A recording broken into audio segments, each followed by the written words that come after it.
দমদমে উত্তেজনাপূর্ণ পরিস্থিতি। দমদম পৌরসভা 4 নম্বর ওয়ার্ডের পৌরপিতা তাপস রায়কে আটক করেছে দমদম থানার পুলিশ। পাশাপাশি আরও কয়েকজনকে আটক করা হয়েছে বলে জানা গিয়েছে।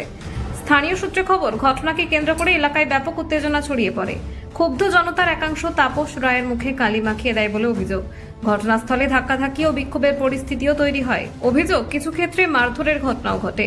পরিস্থিতি নিয়ন্ত্রণে আনতে ঘটনাস্থলে পৌঁছায় পুলিশ বাহিনী। পুলিশ তৎপরতার সঙ্গে পরিস্থিতি সামাল দেওয়ার চেষ্টা করে এবং কয়েকজনকে আটক করে থানায় নিয়ে যায়।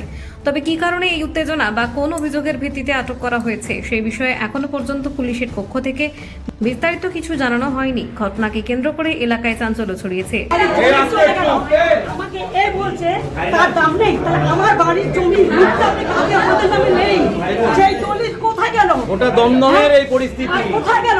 এই কাউন্সিলর গুলো চোর চিটিংবাজ প্রমোটার গুলোকে নিয়ে এসে আর এই জীবন এই যে বাপ করে দিল গেল, আমি মিলে দলিল সেই কোথায় চলে গেছি? এই যে জনকে মা বাবা কেউ নেই, পা চালিয়ে সংসার চালায়, পা চালিয়ে সংসার চালায়। তাপস রায় ইন্ধন দিয়েছে, তাপস রায় মানুষ সব ইন্ধন দিয়েছে জীবন। আমি মেরে ফেলে দিয়েছে এই মহাদেবের সব সাধু সাধু আমাদেরকে এই তাপস রায় কাউন্সিলর ইন্ধন দিয়েছে। মেশিন চালিয়ে